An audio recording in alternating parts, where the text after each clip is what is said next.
जय गुरुदेव।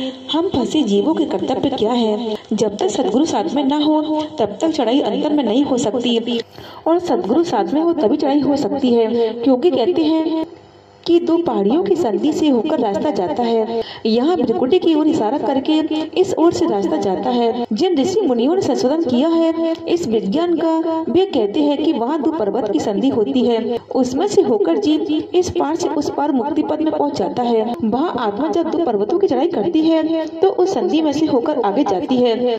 दोनों पर्वत वहाँ आकर यूं हाथ से इशारा करते हैं और मिल जाते हैं। तब सूरत उसमें दूसरे स्थान में तब मुक्ति पद में पहुंच जाती है। और मुक्ति पद से वेदों तथा और पुस्तकों में आया हुआ है कि जीव मुक्ति पद से फिर वापस आ जाते हैं। मुक्ति पद में बस यही है कि 1 लाख वर्ष उम्र है, 1.5 लाख वर्ष वहाँ रह सकता है, लेकिन फिर वापस आना पड़ेगा। मुक्ति पद से जीव वापस आ जाएगा, योगी गति से भी जीव वापस आ जाएगा, और स्वर्ग और वैकुंठ से भी जीव वापस आ जाएगा। अगर इसके पार जाएगा तो फिर वापस न आएगा। तो कहते हैं कि भाई बंकनाल का एक नाका है, उसमें से हो करके फिर सैदल कमल से पार गई, 3 लोक के मालिक का दर्शन किया, जिसको हम खुदा परमात्मा, जिसको कि हम ईश्वर कहते हैं। सहस्त्र भुजाओं वाला शेषनाग अर्थात विशंबरनाथ उसको कहते हैं। यही है जिसको कि कहते हैं कि अपने फन के ऊपर में सारी पृथ्वी को टिकाए हुए हैं। लेकिन हम लोग कहते हैं कि जमीन के भीतर शेषनाग है। शेषनाग इसी को कहते हैं। विशंबरनाथ विश्व का पालन पोषण करने वाला और देखने वाला जो है, वह अपने सहस्रों किरणों से अपनी सारी रचना को टिकाए हुए है। किसी दिन वह यदि बंद कर दे अपनी किरणों को तो 1 सेकंड में सब मामला साफ हो जाए, कुछ भी न रहे। तो वह है यह जो अपनी किरणों पर सारी रचना का विस्तार किए हुए हैं। तो फिर जो सूरत आत्माएं उतरती हैं उधर भी किरणों पर ही उतरती हैं, क्योंकि सूरतों के उतरने का रास्ता जो है वे किरणें ही हैं, जो उन्हीं किरणों की दूरी पर सूरतें नीचे आती हैं। ऊपर जाकर पता चलता है कि सूरतों के आने जाने का रास्ता कैसा होता है। ऐसा रहता है कि इतने बारीक बारीक तार हैं कि किरणें आ रही हैं जा रही हैं उसी पर। कितनी मनुष्य शरीर में जाती है, कितनी ऊपर से नीचे, कितनी 84 में जाती हैं। वहाँ से यह सब पता चलता है कि क्या है। सारा खेल वहीं से मालूम होता है, उन किरणों से। डोरियां किरणों की सब वहाँ से लगी हुई हैं, उसी पर से सूरतें चढ़ाई और उतारी जाती हैं। 84 खानों में, नरकों में, सब जगह। किसी को भाई क्या पता कि क्या होता है, किसी के समझ में कुछ नहीं आता। अंधकार में डोरी आई हुई है, वह जब खींचता है उसको तो किसी को नहीं मालूम होता है कि उसने किधर से खींच लिया। आदमी तो इधर से गया किधर चला गया, यहाँ लोगों को कुछ नहीं मालूम। महात्मा उधर सब देखते हैं। यह बताओ कि जहाँ उसने डोरी बांध रखा है जीवों का, तो महात्मा जिसको सदगुरु कहते हैं वह वहाँ से खोल देता है। धीरे से उसने डोरी को खोल लिया और उसने अपनी जगह बांधी ले जाकर कहीं ऊपर उस डोरी को। यह काम सदगुरु का है। अगर ऐसा कोई सदगुरु हो कि जीव की डोरी लेकर काल के हाथ से कहीं दूसरी जगह बांध दे, ऊपर अपने हाथ में ले ले, तो भाई वह जीव का कल्याण कर सकता है। उसका नाम सदगुरु है। वैसे तो भाई मुश्किल है, बाकी को तो पता ही नहीं कि मेरी डोरी कहाँ बंधी हुई है, वह दूसरों की डोरी क्या लेगा। तो कहते हैं कि पर्वतों की संधि से चढ़ाई होती है। उधर गुरु के मुकाम की तरफ पहले बोली सुनो। बोली सुनकर जब सूरत ऊपर चढ़ने लगे तो वह बादलों की गरज और मृदंग की ध्वनि सुनती है तो उधर चलती है। और जब चली उधर तो उधर अंधेरा ही नहीं, रोशनी ही रोशनी है।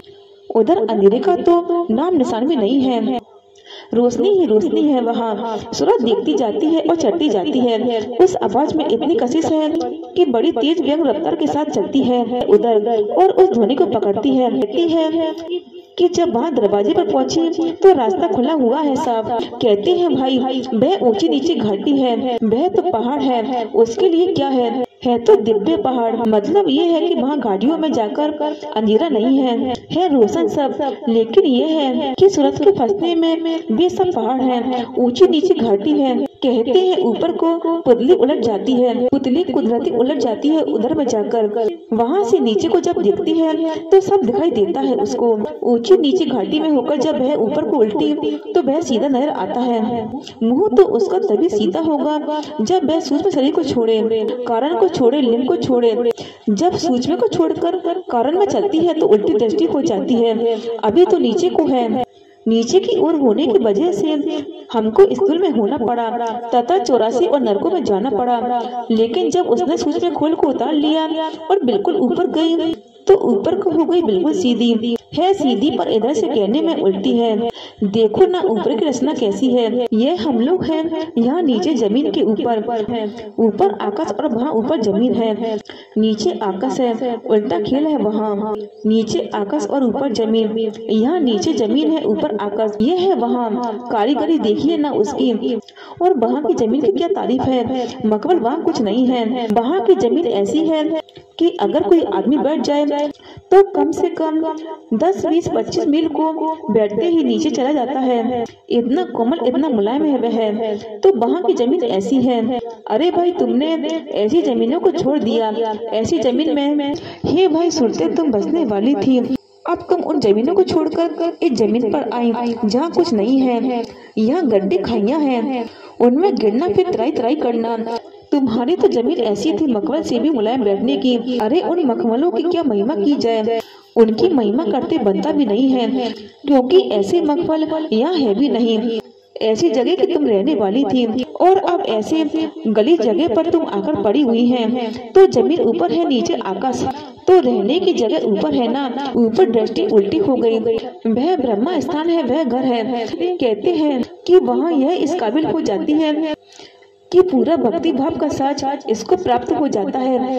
यानी सच्ची भक्ति का जो भाव है वह ब्रह्मा स्थान पर पहुँच करके जब यह चारों खोलों से, चारों वस्तुओं से, चारों वस्त्रों को जब यह उतार देती है, तब शील, क्षमा, संतोष, विवेक पांचों शक्तियों का साथ इसको शब्दों तक मिलता है। तो यह वहाँ मिलता है। यदि आप चाहें कि भक्ति भाव यहाँ मिल जाए तो यहाँ नहीं मिलेगा, लेकिन ना तो वह स्वर्ग वैकुंठ में मिलेगा, ना वह सहस्त्र में विशंबर नाथ के स्थान पर मिलेगा।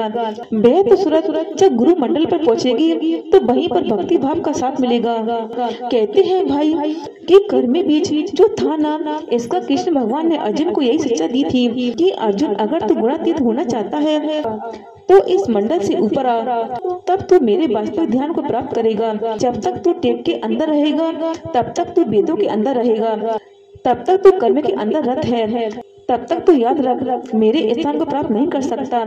अगर तू गुणातीत होना चाहता है, तमोगुण, रजोगुण, सतोगुण से परे ब्रह्मा स्थान के तू ऊपर आ। मेरा स्थान वहाँ है, मैं वहाँ का निवासी हूँ, तब तू मुझे पा सकता है। पहले तू पहली मंजिल को छोड़ और दूसरी मंजिल को भी छोड़। जब तीसरी मंजिल में तू आ जाए तो कृष्ण भगवान कहते हैं कि वहाँ मेरा स्थान है, मैं वहाँ का निवासी हूँ। हाँ, तो वहाँ पर पहुँचकर वह सूरत कर्म बीज को बिल्कुल दंग कर देती है। यानी ऐसा दंग करती है कि कर्म बीज फिर जमने नहीं पाता। फिर तो वह जमीन हो जाती है कि वहाँ कोई चीज टिके नहीं रह सकती। कर्म बीज को उसने जला दिया, और जब तक जीवों का कर्म बीज नहीं जलता तब तक सूरत की उत्पत्ति भी होगी, फिर आएगा, उसकी उत्पत्ति भी होगी, विनाश भी होगा, सूरत फिर आएगी। जब तक कर्म बीज रहेगा, कर्म बीज जब तक चारों खोलों में से किसी में भी रह जाएगा तब तक जन्म मरण रहेगा। कारण खोल में कर्म बीज है, इससे ज्यादा मोटा खोल उसका सूक्ष्म शरीर में है, फिर उससे मोटा लिंग शरीर में, और स्थूल रूप में इसका यह दिखाई दे रहा है आंखों से। तो कहते हैं कि तू पहले इसको उतार योगिक क्रियाओं से, उस नाम की कमाई से यह उतर जाए तो इसको छोड़कर लिंग को पहन लेना। लिंग में तू आएगी तो उसको उतार कर सूक्ष्म में आना, फिर सूक्ष्म से कारण में, और वहाँ तू इस कर्म बीज को जला देना। फिर कोई कर्म नहीं रहेगा तेरे ऊपर, फिर तेरी गति क्या होगी, तू सब कर्मों से परे हो जाएगी। फिर कर्म तुझे लेपायमान नहीं कर सकते, ना तुझे बांध सकते हैं कोई भी कर्म, तब किसी भी प्रकार से हथकड़ी नहीं बांध सकता। जय गुरुदेव।